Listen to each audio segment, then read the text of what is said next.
And we're going to continue our conversation with Courtney Kube and General Barry McCaffrey. Courtney, now the president and all the people that are with him today on this very important day are entering that. What's the process going forward now? Yeah, so they'll go inside that room in the Tomb of the Wounded Soldier for a bit before coming out to make some remarks. Just a little bit about sort of what we're seeing here.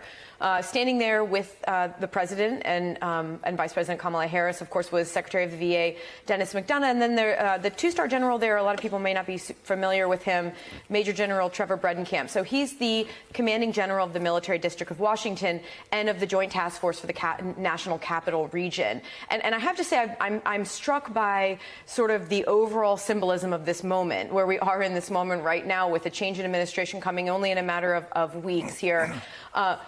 Major General Bredenkamp, his job, one of his responsibilities is maintaining continuity of government, the military piece of that for U.S. Northern Command.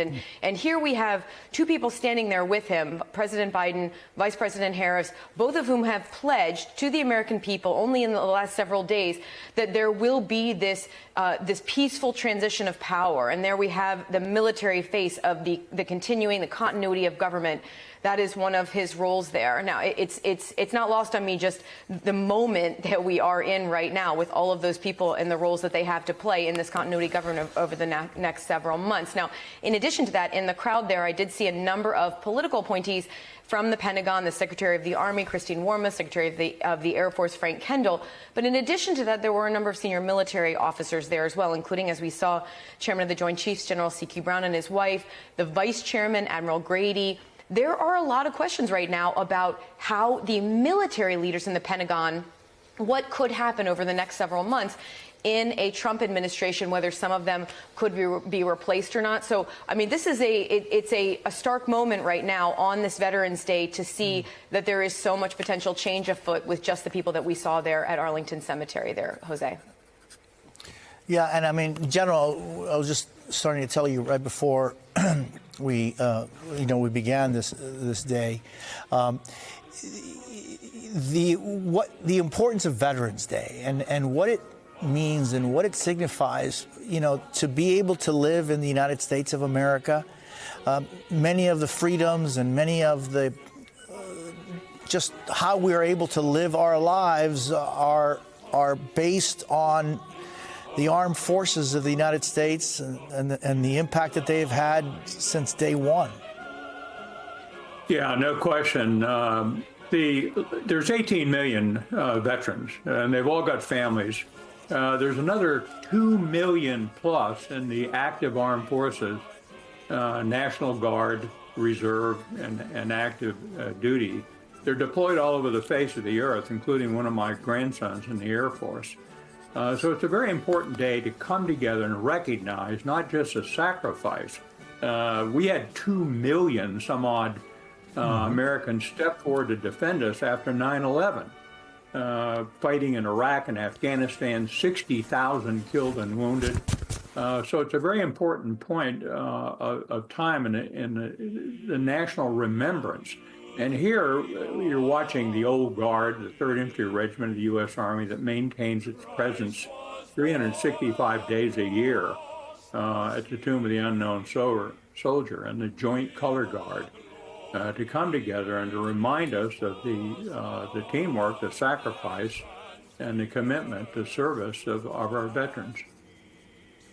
Yeah, and Aaron, I'm just thinking the fact that this is President Biden's last time doing this, there must be so many different emotions there today. I would imagine so, Jose. We talked about the fact that his son, Beau Biden, was a veteran before his death in 2015. That obviously is something that weighs on the president. We hear him speak about often. I would imagine he will speak about that today in his remarks in just a few minutes here. But this is a person who has the very unique responsibility of being the commander-in-chief. He is the person who decides when and where American troops go into harm's way. And that is, I would imagine, a heavy burden for any one person to have to bear. And the buck stops with him. And so you can imagine that there are many emotions that the president will be feeling and potentially showing when he speaks for the last time as president of the United States at this ceremony, after laying a wreath at the tomb of the unknown soldier for the last time as president of the United States. We hear the president say at the end of every speech that he gives, may God protect our troops. It is a sentiment that obviously is a part of his prayer, and it is something that, as we've said, the president takes very seriously. I have to say, I've had the privilege of spending time at the tomb, spending time with the sentinels who guard the tomb, down in the tomb quarters over the years in my reporting, and the men and, in the last couple of decades, women who guard the tomb day in and day out, 24 hours a day, in all conditions, rain, snow, and whatnot. This is a responsibility that to them is the ultimate honor, to have the responsibility of standing watch over those who have fought for and died for their country. Is something that they take tremendously seriously. I had the opportunity a couple of years ago to travel to France with several former tomb guards who visited American cemeteries in France to mark the 100th anniversary of the Tomb of the Unknown Soldier. And that was something where you watched these veterans, these stoic figures who fought in uniform, who've worn the uniform, stand in reverence, some of them in tears, remembering the sacrifices that their brothers and sisters in arms have made, Jose. Yeah, and General, I was thinking, to what Aaron was just mentioning, one of those privileges of life I've had is to go to Normandy twice to visit the cemetery there. But there are, General, as you know better than anybody else, there are cemeteries throughout the world in which you find, Americans who lost their lives to liberate that country. And I'm thinking just outside of Florence, there is a cemetery, an American cemetery with more than 3,000 tombs of young men who died liberating Italy. It's just, General, what is it that you think we can do to best honor and support the men and women of the armed forces?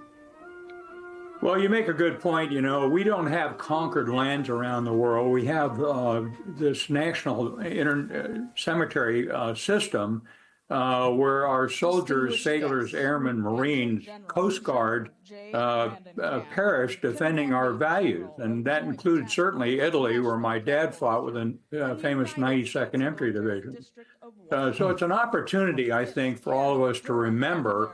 I commanded an infantry company in Vietnam in 68, 69, a bunch of teenage boys, tremendous soldiers. There were only two of us in the company that were over the age of 25.